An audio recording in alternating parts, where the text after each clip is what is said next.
تو ایک انسان کا دین تو محفوظ ہے. یہ جو تکلیف ہے، آزمائش ہے، اس کے ایمان کے بارے میں نہیں آئی. تو یہ بھی اللہ تعالیٰ کی ایک بلیسنگ ہے. دوسری بات وہ یہ کہتے ہیں کہ انسان کو یہ بات سوچنی چاہیے کہ اگر اس پر کوئی جو ہے وہ مشقت آئی ہے، تکلیف آئی ہے، تو اس کو یہ سوچنا چاہیے کہ جو مجھ پر تکلیف یا مشقت آئی ہے، اس سے زیادہ بڑی بھی مشقت یا تکلیف مجھ پر آ سکتی تھی. مثال کے طور پہ اگر کسی انسان کی گاڑی کا ایکسیڈنٹ ہو گیا ہے اور اس کی گاڑی کو نقصان پہنچ گیا ہے، تو اس انسان کو یہ سوچنا چاہیے کہ مجھ پر اس سے زیادہ بڑی تکلیف یہ آ سکتی تھی کہ خدا نخواستہ میری جان جا سکتی تھی، خدا نخواستہ میرے کسی فیملی ممبر کو نقصان پہنچ سکتا تھا.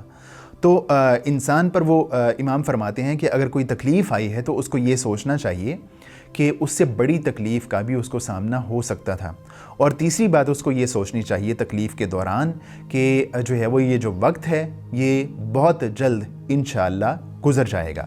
تو انسان پر جو کوئی تکلیف یا مصیبت بھی آتی ہے تو اس کے ساتھ ساتھ اللہ تعالیٰ کے ریوارڈ، اللہ تعالیٰ کی جو بلیسنگز ہیں وہ انسان پر موجود رہتی ہیں. اس کے علاوہ ایک اور امام ابن ابی دنیا وہ فرماتے ہیں کہ مجھے سمجھ نہیں آتی کہ ہم اللہ تعالیٰ کا کس بات پر شکر ادا کریں. کیا ان نعمتوں پر اللہ تعالیٰ کا شکر ادا کریں کہ اللہ تعالیٰ نے جو ہم پر انعام فرمائی ہیں، یا پھر ان چیزوں پر اللہ تعالیٰ کا شکر ادا فرمائیں کہ اللہ تعالیٰ نے جو ہماری برائیاں چھپا کے رکھی ہوئی ہیں. جس طرح اللہ تعالیٰ ایک انسان پر نعمتیں انسان کو دیتا ہے، اسی طرح اگر انسان کی بہت سی برائیاں اللہ تعالیٰ نے چھپا دی ہیں، ان پر پردہ ڈال دیا ہے، تو اس کے حوالے سے بھی ایک انسان کو اللہ تعالیٰ کا شکر گزار ہونا چاہیے. ہم میں سے بہت سارے لوگ برائیاں کرتے ہیں اور جو ہے وہ ان سے برائیاں ہو جاتی ہیں، لیکن اللہ تعالیٰ کیا کرتے ہیں کہ ان برائیوں پر جو ہے وہ پردہ ڈال دیتے ہیں، لوگوں سے ان برائیوں کو محفوظ رکھ لیتے ہیں، اور لوگ جو ہے وہ اس انسان کو بہت نیک اور پارسا سمجھ رہے ہوتے ہیں. تو یہ بھی اللہ تعالیٰ کی ایک خاص بلیسنگ ہوتی ہے، اور اس بلیسنگ کا بھی اللہ تعالیٰ کا شکر ادا کرنا چاہیے کہ اللہ تعالیٰ نے ایک انسان کی برائیاں جو ہے وہ دوسروں سے چھپا کے رکھی ہوئی ہیں. ورنہ تو ایک انسان کو اللہ تعالیٰ ایکسپوز بھی کر سکتا ہے، اس کی جو برائیاں ہیں وہ لوگوں کے سامنے لا بھی سکتا ہے، لیکن اللہ تعالیٰ نے ان برائیوں کو لوگوں سے چھپا کے رکھا ہے. تو یہ بھی ایک ایسی نعمت ہے جس کے لیے انسان کو اللہ تعالیٰ کا جو ہے وہ شکر گزار اور گریٹفل رہنا چاہیے. قرآن کریم میں اللہ تعالیٰ نے نوح علیہ السلام کا تذکرہ کیا، اور نوح علیہ السلام کے بارے میں اللہ تعالیٰ نے فرمایا کہ ذریۃ من حملنا مع نوح انہ کان عبدا شکورا. نوح علیہ السلام کو اللہ تعالیٰ نے عبد شکور کہا کہ وہ بہت زیادہ شکر ادا کرنے والے تھے. اور نوح علیہ السلام کے بارے میں آتا ہے کہ وہ اللہ تعالیٰ کا اتنا زیادہ شکر ادا کرتے تھے کہ جب کھانا کھاتے، لقمہ جو ہے وہ کھاتے، تو اللہ تعالیٰ کا شکر ادا کرتے. اگر کوئی چیز پہنتے، کپڑا پہنتے، تو اللہ تعالیٰ کا شکر ادا کرتے. اگر جو ہے وہ جوتا پہنتے تو اس پر اللہ تعالیٰ کا شکر ادا کرتے. اگر ایون کہ وہ واش روم سے ہو کے آتے تو اس کے بعد بھی اللہ تعالیٰ کا شکر ادا کرتے. تو اس کے بعد اللہ تعالیٰ نے نوح علیہ السلام کو جو ہے وہ عبدن شکورا کہا. تو اللہ تعالیٰ کی جو بلیسنگز ہیں ان پر اللہ تعالیٰ کا شکر ادا کرنا. اور شکر ادا کس طرح ہوتا ہے، کیسے شکر ادا کرنا چاہیے، اس کے حوالے سے آپ یہ بات ذہن میں رکھیے کہ ایک تو الحمدللہ کہنا، نہ صرف زبان سے الحمدللہ کہنا بلکہ اپنے دل سے بھی الحمدللہ کا اظہار کرنا کہ اللہ تعالیٰ کا لاکھ لاکھ شکر ہے. صرف روایتی طور پہ اپنی زبان سے شکر ادا نہ کرنا بلکہ اپنے دل سے اللہ تعالیٰ کا شکر ادا کرنا اللہ تعالیٰ کی بلیسنگز کے اوپر اور بلیسنگز کے بعد. اور اس کے حوالے سے ایک بات یہ ذہن میں رہے کہ کسی بھی انسان کو اللہ تعالیٰ نے جو چیزیں عطا فرمائی ہیں، اگر ان چیزوں پہ انسان کو قناعت مل جائے تو یہ اللہ کی طرف سے بہت بڑی بلیسنگ اور اللہ کی طرف سے بہت بڑی خیر ہے. اللہ کے رسول فرماتے ہیں کہ جس بندے کو قناعت حاصل ہو جائے تو سمجھ لیجئے کہ وہ شکر گزار بندہ ہے.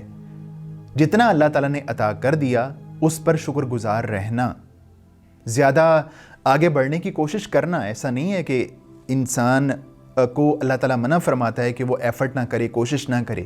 وہ آگے بڑھے، کوشش کرے، زیادہ سے زیادہ مال کمائے، لیکن جتنا اس کو اللہ تعالیٰ نے عطا فرما دیا اس پر قناعت اختیار کرے، دوسروں کی طرف نظریں اٹھا کے مت دیکھے۔ تو اللہ کے رسول فرماتے ہیں کہ ایسا بندہ شکر گزار بندہ ہے، اور اللہ تعالیٰ نے جو انعامات کیے ہیں، جو نعمتیں عطا فرمائی ہیں، ان کو جو ہے وہ اللہ تعالیٰ کی نافرمانی میں استعمال نہ کرنا، یہ اللہ تعالیٰ کی شکر گزاری ہے۔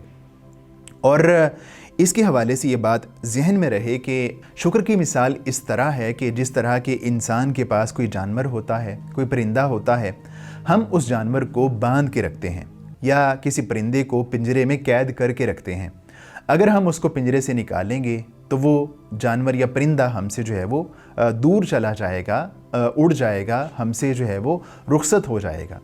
تو اسکالرز کہتے ہیں کہ جو اللہ تعالیٰ کے انعامات اور نعمتیں ہیں، اس کی مثال بھی اسی طرح ہے کہ ہم نے اللہ تعالیٰ کی عطا کردہ نعمتوں کو باندھ کے رکھنا ہے۔ اور ان کو باندھنا کس طرح ہے؟ باندھنا ہے شکر گزاری کی رسی کے ساتھ۔ جب آپ شکر گزاری کرتے رہیں گے، وہ نعمتیں آپ کے پاس موجود رہیں گی۔ جیسے ہی آپ شکر گزاری کو جو ہے وہ اس سے شکر گزاری نہیں کریں گے تو وہ نعمتیں آپ سے روٹھ جائیں گی، آپ سے دور چلی جائیں گی۔ اور اونٹ کے بارے میں آتا ہے کہ جو اونٹ ہوتا ہے، اونٹ اگر وہ جو کھانا اور پانی پی لے تو اس کو 2 ہفتے تک پیاس نہیں لگتی۔ اللہ تعالیٰ نے اس کا ایسا نظام بنایا ہے کہ وہ 2 ہفتے جو ہے وہ بغیر پانی کے گزار سکتا ہے۔ اور اگر وہ اپنے پانی کی مقدار کو زیادہ بڑھا لے، اونٹ اگر پانی کی مقدار کو زیادہ بڑھا لے تو وہ کہتے ہیں کہ مہینہ 2 مہینے تک بھی زندہ رہ سکتا ہے پانی کے بغیر۔ تو اسی طرح اگر آپ شکر کی مقدار کو بڑھاتے جائیں گے، آپ کی نعمتوں میں اسی طرح اضافہ ہوتا چلا جائے گا۔ جس طرح کہ اونٹ اگر پانی کی مقدار کو بڑھا لے تو وہ اس کے زندہ رہنے کی جو زندگی ہے اور اس کا زندہ رہنا ہے وہ زیادہ دنوں تک زندہ رہ سکے گا۔ اسی طرح اگر آپ شکر کی مقدار کو بڑھا لیں گے تو آپ کی نعمتوں کی مقدار بھی اسی لحاظ سے بڑھتی چلی جائے گی۔ اللہ تعالیٰ سے دعا ہے کہ اللہ تعالیٰ ہمیں توفیق دے کہ ہم اللہ تعالیٰ کے شکر گزار بندے بنیں، اور اللہ تعالیٰ کی جو ہم پر نعمتیں اور بلیسنگز ہیں ان پر غور و فکر کریں، اور اس کے بعد اللہ تعالیٰ کے گریٹفل ہو جائیں۔ جب ہم اللہ تعالیٰ کے گریٹفل ہوں گے، شکر گزار ہوں گے، تو اللہ تعالیٰ ہماری نعمتوں میں اضافہ کرتا چلا جائے گا۔ اللہ تعالیٰ فرماتے ہیں لَإِن شَكَرْتُمْ لَأَزِيدَنَّكُمْ، اگر تم شکر گزار بندے بنو گے، شکر گزاری کرتے رہو گے تو میں ان میں نعمتوں میں اضافہ کرتا چلا جاؤں گا۔ تو اللہ تعالیٰ کی نعمتوں کا احساس ہو، اور احساس ہونے کے بعد اللہ تعالیٰ کی ان نعمتوں پر اللہ تعالیٰ کا شکر ادا کیا جائے۔ اللہ تعالیٰ سے دعا ہے کہ اللہ تعالیٰ ہمیں اپنا شکر گزار بندہ بنائے۔ وآخر دعوانا ان الحمد للہ رب العالمین۔